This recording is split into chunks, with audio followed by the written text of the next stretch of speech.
Ibadan, the sprawling capital of Oyo State, Nigeria, is a city steeped in history and culture. Founded in the early 19th century, it grew from a small military camp into one of the largest urban centers in West Africa. Today, Ibadan is a bustling metropolis with millions of residents, a melting pot of diverse ethnic groups, languages, and traditions.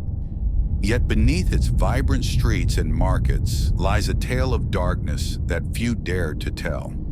On the outskirts of Ibadan, hidden within dense thickets of trees and overgrown vegetation, lies Soka Forest, a place long regarded by locals as eerie and mysterious. For years, the forest was a boundary between the urban sprawl and the unknown wilderness. The people living near Soka Forest often spoke of strange noises at night and unexplained disappearances. But life went on, and many ignored the whispers. At the heart of Ibadan's daily hustle were the motorcycle taxis, known locally as Okadas. These two-wheeled vehicles weave through traffic, ferrying passengers quickly from one point to another, making them indispensable in a city with congested roads and limited public transport. Among the Okada riders was a tight-knit group of young men, their livelihoods deeply connected to the streets and the city's rhythm. Little did they know, their world was about to be shattered by a discovery that would expose a horrifying secret buried deep inside the forest they passed every day. It was on the 22nd of March, 2014, when a routine day turned into a nightmare for the Okada riders of Ibadan. A fellow rider had gone missing while traveling near Soka Forest. Concern grew quickly. Friends and colleagues formed a search party, combing through the thick forest in hopes of finding their missing friend.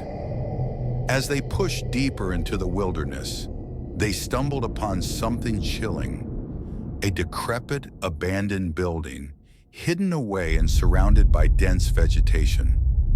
The sight was unsettling. The walls were stained, and a foul odor hung heavy in the air. Curiosity soon turned to horror when the searchers discovered signs that something sinister had taken place within those walls. Voices echoed from inside the building, faint cries for help. Rushing in, the men found 23 survivors, men and women in various states of distress. They were thin, weak, and visibly traumatized. But the nightmare was far from over. Surrounding the building were piles of human remains, decomposing bodies, dismembered limbs, and personal belongings of victims who had met a gruesome fate. It was clear, this was no ordinary crime scene. The building was a den of horror, a house of unspeakable atrocities. The survivors were rushed to safety in hospitals for urgent medical attention. Many could barely speak, their minds shattered by what they had endured. As they slowly regained strength, some began to tell their stories, fragments of memories that painted a picture of unimaginable horror.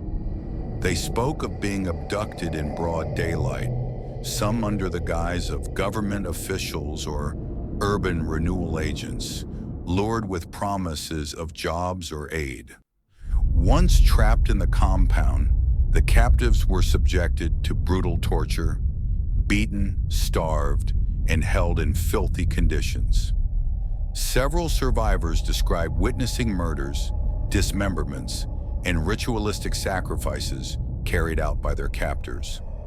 One survivor, a young woman, recalled how the kidnappers used charm and intimidation to break their spirits, warning them that powerful people protected the operations. Another testified about the complicity of local officials, claiming some kidnappers were shielded by influential figures in the state. Despite their horror, the survivors found hope in each other, forging fragile bonds that gave them strength to survive. The discovery of the Soka Forest compound sparked a massive police investigation. Forensic teams were brought in to collect evidence. Body parts, personal belongings, and remnants of ritual items. Authorities confirmed multiple deaths, but exact numbers remained unclear due to the gruesome state of remains. The investigation revealed a complex network of kidnappers believed to be involved in human trafficking and ritual sacrifice. Questions arose about how such an operation could continue unchecked for so long in a populated area. Outrage swept across Nigeria as news spread. Citizens demanded justice and accountability. Social media exploded with calls for transparency, and hashtags condemning the horror forest trended nationwide. The government promised swift action, but skepticism remained high. Many wondered if wealthy and influential individuals were involved, fueling rumors and fear. Meanwhile, the survivors struggled to rebuild their shattered lives, carrying scars that would never fully heal. The Ibadan Forest of Horror became a chilling symbol of the dangers lurking beneath society's surface. The suspects arrested in connection with the Ibadan Forest of Horror case faced trial amid intense public scrutiny. Courtrooms were packed with families of victims, journalists, and human rights activists demanding justice. The prosecution presented harrowing testimonies from survivors who described the horrors they endured: kidnappings, abuse, and near-death experiences. Details of ritual sacrifices and involvement of some local officials emerged, shocking the nation. However, the legal process was slow, tangled with delays and procedural challenges. Many Nigerians grew frustrated, fearing that corruption and influence might obstruct justice. In the months following the trial, efforts to dismantle similar criminal networks intensified across Nigeria. Government agencies and civil society groups worked together to raise awareness about kidnapping and ritual crimes. Communities began organizing vigilante groups and neighborhood watches, hoping to protect themselves from such atrocities. Yet the scars of the Forest of Horror remain deep in the collective memory of Ibadan and beyond. This tragedy serves as a somber reminder of the urgent need to confront corruption, improve law enforcement, and protect the vulnerable. The Ibadan Forest of Horror is more than just a story. It is a symbol of pain, silence, and a society desperate for justice. As the dust settles and the buildings are replaced by schools, the echoes of the victims still cry out, "Never forget us." We may never know the full truth, but we must never stop demanding it. For Emeka, for Amina, for every soul that vanished in the shadows. This is Nigewide Media, bringing you the stories that matter. Stories they tried to bury.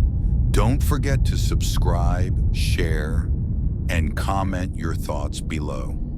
Until next time, stay aware and stay safe.